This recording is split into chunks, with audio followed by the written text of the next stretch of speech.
Quando os portugueses chegaram no Brasil, em 1500, cerca de 5 milhões de indígenas habitavam o território. O primeiro contato dos portugueses foi feito com os povos tupis. Os tupis habitavam a costa brasileira desde o Ceará até o sul do atual estado de São Paulo.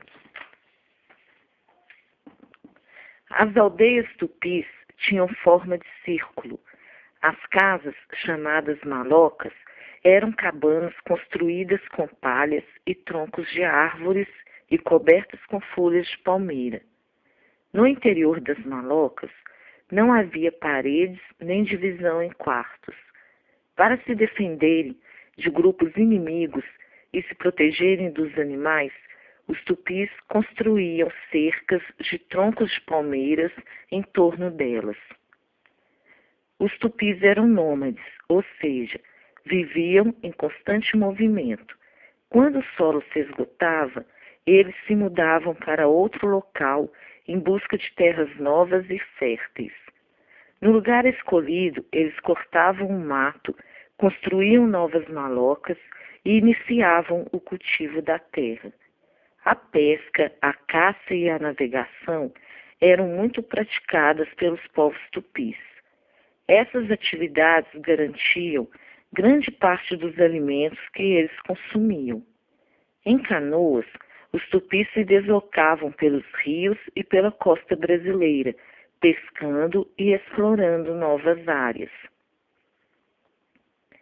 Os tupis cultivavam, entre outros alimentos, batata doce, feijão, abóbora, pimentas. O principal alimento cultivado pelos tupis era a mandioca. A mandioca, ainda hoje, é cultivada por vários povos indígenas que habitam o Brasil. Ela também é cultivada e consumida por não índios. Depois que os portugueses começaram a ocupar as terras, eles aprenderam muito com os índios. Aprenderam como se deslocar no território, a cultivar alimentos que não conheciam, a preparar remédios com plantas e outros recursos retirados da natureza. Para vencer longas distâncias, por exemplo, os portugueses utilizaram as resistentes canoas indígenas. Para se alimentar, começaram a consumir o milho e a mandioca, que eram cultivados pelos índios. Uma das primeiras riquezas exploradas pelos portugueses nas terras encontradas foi o pau-brasil, um tipo de árvore usada no tingimento de tecidos e por isso muito valiosa na Europa.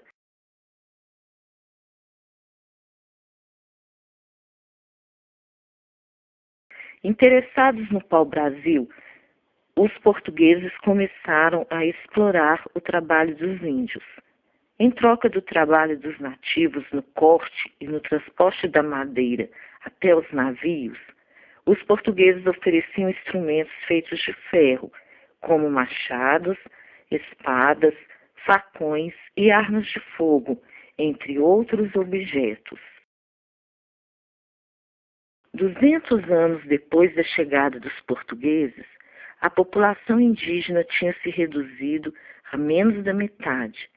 Esse extermínio aconteceu de diversas formas. No início, milhares de índios morreram contaminados por doenças trazidas pelos portugueses, como a gripe. Sem resistência a essas doenças, que não existiam aqui, os índios morriam rapidamente. A escravização também exterminou muitos índios. Apenas entre 1600 e 1700, cerca de 300 mil indígenas foram aprisionados no sul do território para serem utilizados como escravos nas lavouras paulistas, principalmente de trigo e cana-de-açúcar. Os índios que resistiram ao colonizador foram duramente combatidos. Derrotados nas guerras, os índios foram expulsos de suas terras pelos portugueses. A luta dos povos indígenas continua até hoje. Existem casos em que quase toda a população indígena foi exterminada, restando apenas alguns indivíduos. Mesmo bastante reduzidos, esses povos não desistem de conservar sua cultura e suas tradições.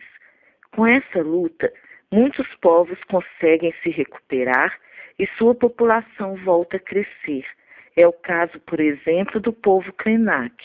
Hoje, a maior parte dos povos indígenas vive na floresta amazônica, nos chamados territórios indígenas. Por lei, essas terras pertencem aos índios e cabe ao Estado preservá-las. Segundo documentos escritos da época, um dos primeiros atos dos portugueses nas terras onde chegavam era rezar uma missa. No caso do Brasil, esse acontecimento foi chamado de a primeira missa. Índio, ontem e hoje. Índio é a palavra geralmente usada pela maioria das pessoas para se referir a alguém que pertence a um povo indígena do Brasil. Com isso, nós mesmos, sem perceber, estamos reproduzindo a maneira como os povos indígenas foram tratados pelos europeus durante o período da colonização. O desprezo e o desrespeito sobrevivem em palavras que utilizamos para nos referir a esses povos. É o caso do termo índio, cuja origem foi engano cometido por Cristóvão Colombo, que ao chegar à América pensou ter chegado às Índias. Apesar de muitas publicações ainda hoje utilizá-lo, deveriam substituí-lo por povos indígenas ou indígena, pois esses termos mostram que não havia apenas um povo aqui, mas diversos. Um dos resultados do preconceito e do extermínio dos povos indígenas foi a redução do número de pessoas que viviam aqui antes de 1500. Você já aprendeu que estudiosos afirmam que naquela época havia aproximadamente 5 milhões de indígenas distribuídos por todas as regiões do Brasil. Segundo os dados recentes do Instituto Socioambiental, existem hoje no Brasil apenas cerca de 370 mil indígenas que pertencem às tribos sobreviventes, aproximadamente 220 povos indígenas. Existem grupos que estão lutando pelo reconhecimento de sua condição indígena e pela demarcação de suas terras. Além das organizações não governamentais, há no governo brasileiro órgãos que tratam dos problemas relacionados com os povos indígenas. O mais importante desses órgãos é a Fundação Nacional do Índio, FUNAI. Em 2003, foi criado pelo governo o Conselho de Política Indigenista, composto de membros de diversos ministérios e de organizações indígenas de todo o país. Esse conselho tem uma série de funções. As principais são promover os direitos e interesses dos povos indígenas no Brasil, avaliar e fiscalizar a execução da política indigenista, acompanhar o desenvolvimento das atividades governamentais e não governamentais ligadas a questões indígenas ou que possam repercutir na vida dos povos indígenas. Antes da chegada dos portugueses, todo o território brasileiro era ocupado por povos indígenas. Hoje, apenas pequenas partes são ocupadas por eles. Os povos indígenas dependem da terra para obter carne de animais por meio da caça, pescar, plantar diversos produtos fundamentais para sua sobrevivência, como alimentos, plantas medicinais, plantas para extração de folhas e fibras, usadas nas casas, nas vestimentas e como enfeites. Além dessas necessidades físicas, existem as necessidades espirituais. A terra é considerada pelos povos indígenas uma grande mãe. Ela não é vista como algo a ser explorado, mas como ser que possui um espírito protetor. Os povos indígenas respeitam muito a terra, pois ela guarda os mortos e todos os espíritos das pessoas que vieram antes daqueles que estão vivos. A luta pela terra é, por isso, a principal luta dos povos indígenas. Como os colonizadores foram avançando cada vez mais pelo interior do território, tomando as terras indígenas, o governo brasileiro teve de definir áreas especiais chamadas reservas indígenas.